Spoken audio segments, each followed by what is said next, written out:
Hi, I'm Steve Plach, and I'll be your host for this segment of Nonprofit Spotlight.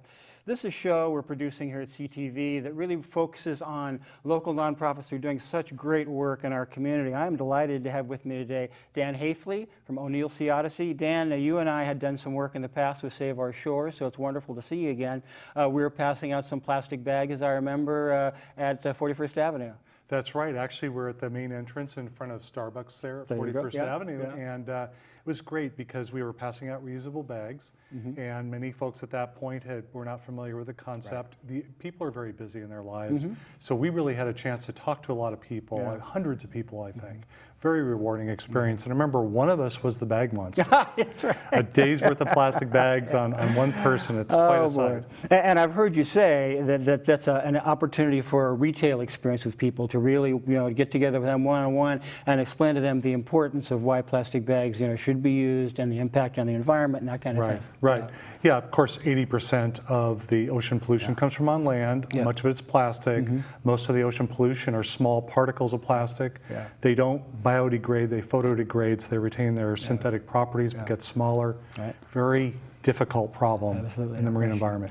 And end up creating things like the gyres we see around the world, and it's shocking really that there is that much plastic pollution, but we're all working on it in our own ways, and of course we're here to talk about O'Neill Sea Odyssey and the great work that you guys do there.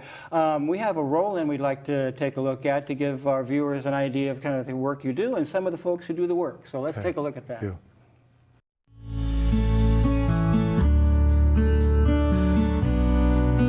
My name is Laura Barnes-Walker, and I am the Education Coordinator of O'Neill Sea Odyssey. So that means that I write all the curriculum and I produce all of the visual aids, and I generally wear lots of hats in order to keep this program running day to day. So I spend about half my time out on the water with the kids, and the other half of the time I spend in the office talking to teachers and coordinating the schedule. And we take the kids out on the boat. We teach them marine biology, marine ecology, and navigation. So those are three separate learning stations they rotate into on the boat.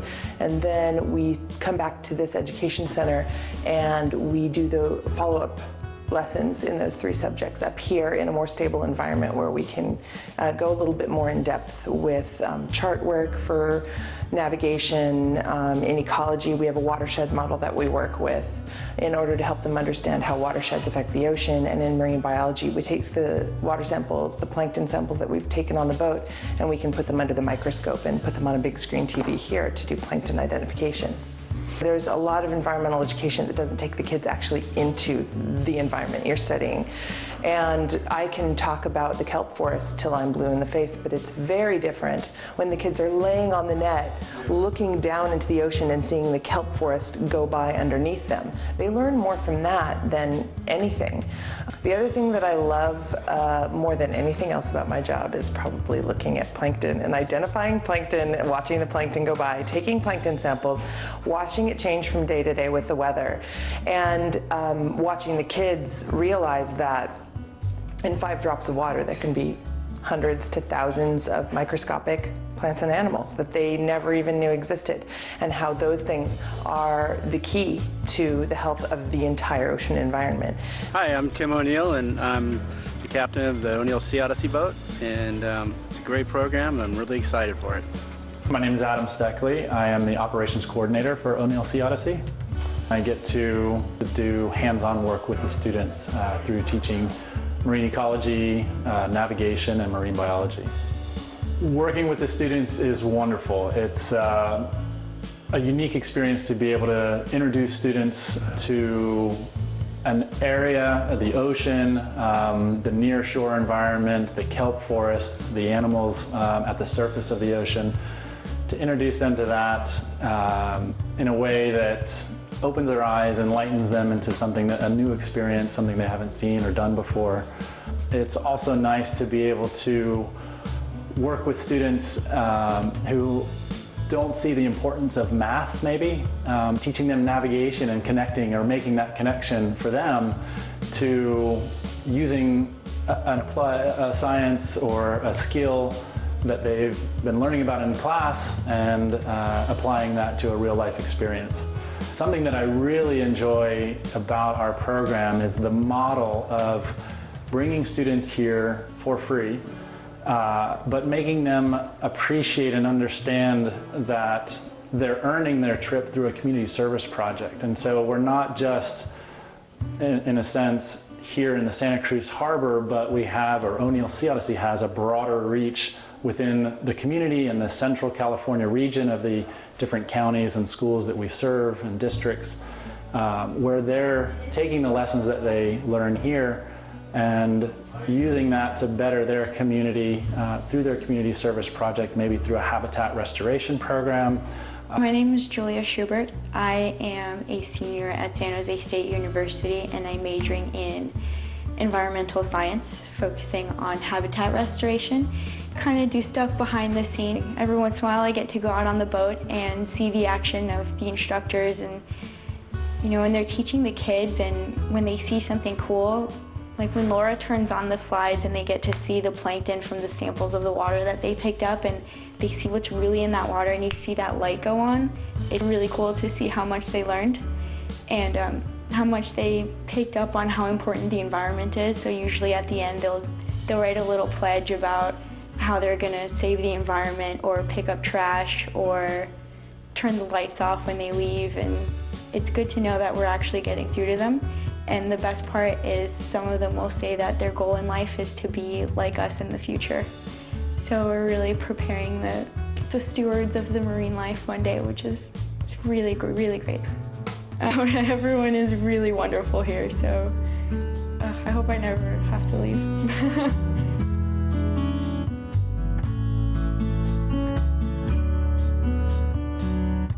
So great footage of some of the folks who do all that great work and a lot of the things that you have in the way of activities. And O'Neill Sea Odyssey and yourself, aside from being kind of stewards of the marine environment, are very much educators. Yes, they are. And first of all, we have a great staff, fantastic people. Laura, Adam, we have intern Julia that you saw up there, and then our instructors. These are first rate and first class. They work very, very hard. That we are instructors. So what we do is we take students out on the world's coolest classroom, which is Monterey Bay.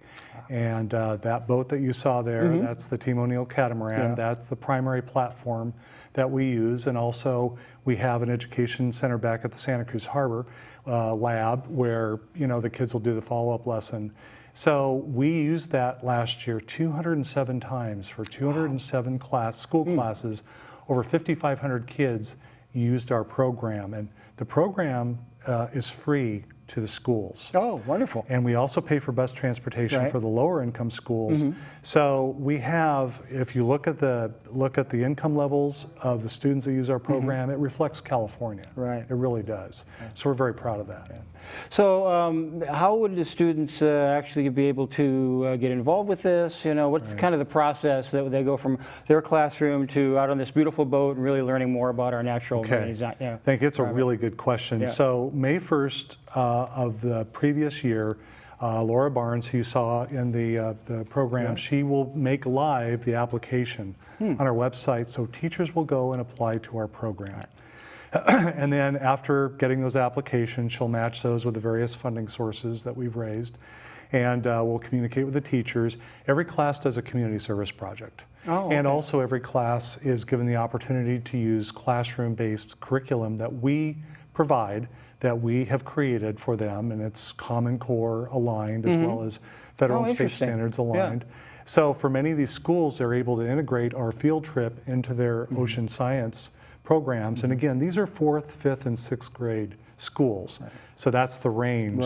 So that's the age range, and then geographically, Santa Cruz County mostly, Monterey County, Santa Clara County, a little bit San Benito, it's a smaller area.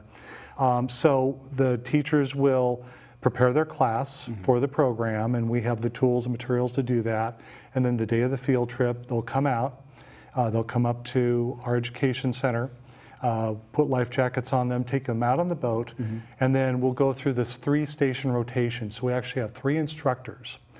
One station is navigation, which is a form of mathematics, of course. Of course, yeah. And it's great. For the budding mathlete, they can learn how to do That's that, right, Yeah. and how to get around. Absolutely. The second is marine science, which is based in plankton, which is phytoplankton. It's the basis of the marine food course, web. yeah. Half the world's oxygen from plant life comes from phytoplankton. And the third is marine ecology, which on the boat is, of course, the nearshore kelp forest habitat. of course. And then back in the education center, they manipulate what's called a watershed model, so they learn how non-point source pollution, which is the water and the driven debris that doesn't go through the sanitary sewer winds up in the ocean and affects the nearshore environment they learned about. And I think that's one of the least understood aspect of our water system here is how the watersheds work. Right. And our good friend Greg Pepping at Coastal Watershed Council, he's been here with us in the past. We've kind of talked about that, how the watersheds work and how important they are for water sustainability and for the environment and for protection of the environment. Absolutely, particularly here. A lot of our water comes from these sources, so we have to keep them clean, and there's interconnectedness with everything. So that's part of what the kids learn. I mean, our program, we integrate these three subjects. And the beauty of something like Common Core, which so fits our program so well, is because you're integrating the different subjects. Life is like that. Right. And plus, we're doing it in an outdoor environment, and the great outdoors is the original classroom. If it's the ocean, if it's the mountains, the redwood forests, the wetlands, that's where it is. So when the kids, when the students come back on land, they go up to our education center upstairs in the O'Neill building, the white building next to the Crow's Nest restaurant. And we have 3 classrooms in that education center. And again, the group of 30 kids in 3 groups of 10 go through each of the classrooms to learn the follow-up lessons. And then they go home, and then they can work with the data that they collected on the boat, which they now put on iPads. They can work with the curriculum. Many of the teachers are very creative in putting all this together, and it's a great experience for them. And it sounds like you've got a great and very highly qualified staff to really to this, because you're talking about core curricula and talking about community service and classroom time and really students learning through a process. These are very highly qualified individuals. They're course qualified to operate a boat because that's part of what they're doing. And then we have our skippers, Tim O'Neill and Mike Egan, who of course operate the boat as well, and the instructors. O'Neill, that's a familiar name, is it not? Yes. And and of course Jack and Tim started the program back in 1996. The boat was purchased back in 1983, and there's a story there. But each of these instructors are highly qualified, not just in operating the boat, but in teaching the subject. And they operate as a team. They get along very well together. They're able to pass the students back and forth. They're able to pass the baton, if you will, which is very difficult to do. They do it in an outdoor environment. So we are very, very lucky to have such a high-quality group of people. And of course, no conversation in Santa Cruz that talks about the National Marine Sanctuary or the love of the ocean or community spiritedness is complete unless you mention Jack O'Neill and the great work that he's done over time. Absolutely. I mean, Jack is one of the pioneers in the surf industry, particularly if you think about Northern California and colder waters. Look at all the people that are out in the water today surfing. Think back how many decades ago? That was hard to do. It was cold. You get freezing. Yeah, boy, yeah. And he talked about ice cream headaches, and he really innovated the ability of people to get in the water through many, many experiments. And he's an engineer at heart. He thinks about how things could be done better. Brilliant person, interesting conversationalist. And this was a brainchild he had many, many years ago to do this type of program. He had the boat. He and Tim O'Neill had secured the boat back in 1983 out of Sand City. Did some work to get the boat worthy. For a while they were using it for hot air balloons and some other interesting things that they were working with. And then Jack decided that he wanted to do something with kids and with the ocean environment. And that was 80,000 students ago. That was back in 1996 is when the program launched. Peggy Marcatello was the first teacher to bring her class out from Mountain School. In 96, we think it was December. She thinks it was December. And that's where it all started. And Jack still serves on our board. And Bridget and Tim we have a great board of directors. That's wonderful.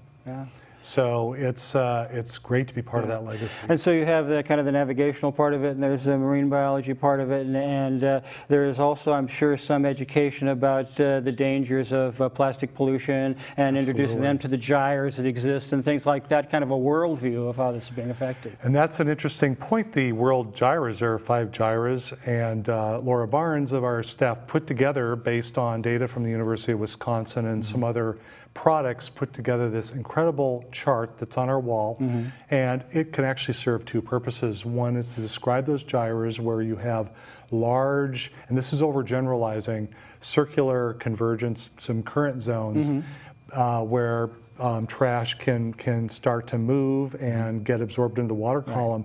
Also, if you look closely at it, the North Atlantic conveyor belt, the North Atlantic current, and how that works to bring warm water north, and why Europe is more moderate than other areas that are at the same latitude up there. It's also a good way to describe that and the system of currents. And it's really hard for a lot of people to visualize, conceptualize, is that the gyres, the North Pacific gyre, for instance, is the size of Texas, and it's 18 inches thick, or it's just huge. It's a huge mass of plastic. Yeah, and most of it is in the water column, so you don't see an island of plastic. So when Captain Moore was coming back from Hawaii and he first discovered, he saw intermittent trash, and he was bothered by this, and then he started working with this, and the Algalita Foundation was started, and an outgrowth of that, Anna Cummins and Marcus Erickson started the 5 Gyres Institute, and they've actually been in most of the gyres around the world, if not all of them, and they recently put together a study with institutions all over the world, very eminent institutions, and found that every gyre had huge amounts of plastic in it, 5 million pieces, and many of these are very tiny pieces. And there's a tonnage also associated with that. I don't recall the number off the top of my head, but it's a very, very, it's a study that gives you pause. I mean, I think there's still time. There's a debate about whether you can actually clean plastic out of the ocean, or whether you just let the ocean take care of itself. That's a debate. Very difficult. These are very small pieces. If you see a gyre, if you see a sample from the gyre, there's small pieces of plastic, and you would have the problem of bycatch if you try to filter it.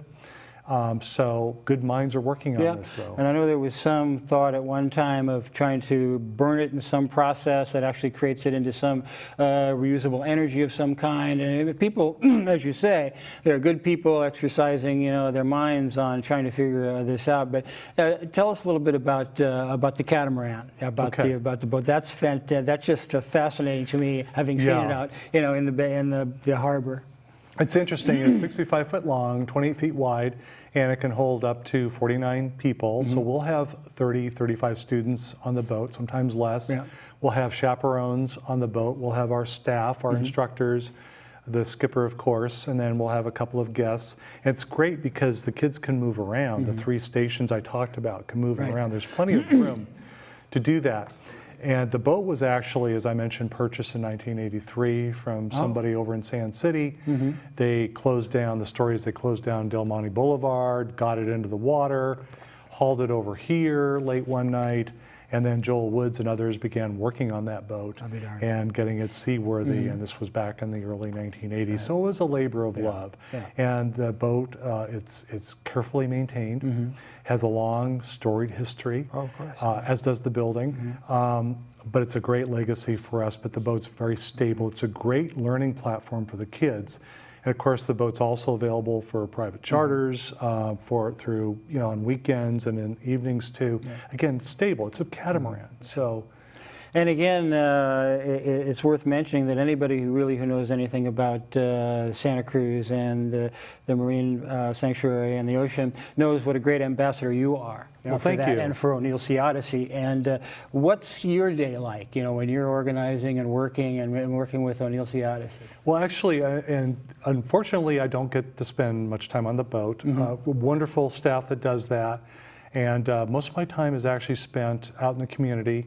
I do raise funds for the program. It's a nonprofit organization, you do, which is very important. And also, I do a lot of presentations. I've been spending the last few weeks in Monterey County, Santa Cruz County, Santa Clara County, reminding people the work we do, especially groups, government groups, private groups that are concerned about the marine environment. Oh, okay. And creating partnerships, working with our board of directors.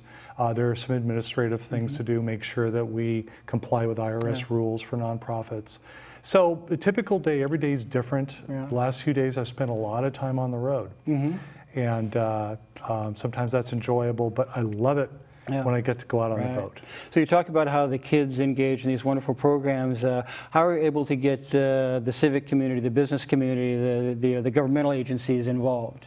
Well, for example, the Rotary Club of Santa Cruz, the Noon Group, they decided to help us in a big way. So I mentioned the iPads, where the data entry was done. Well, they made a significant contribution to help purchase the iPads and help us get the application written. And actually we went up to UCSC, Laura and I did, and we were able to find 3 students at UCSC during Hack UCSC in 2014, and they call themselves the Plankton Guys. And they created the application. And they rivaling the bag monster, I think. And they created this application, and I think it was a learning experience for them, which is great. Learning experience for us. Took us a while to get it up and running, but now we have an easy way to get data directly to the website from the ocean.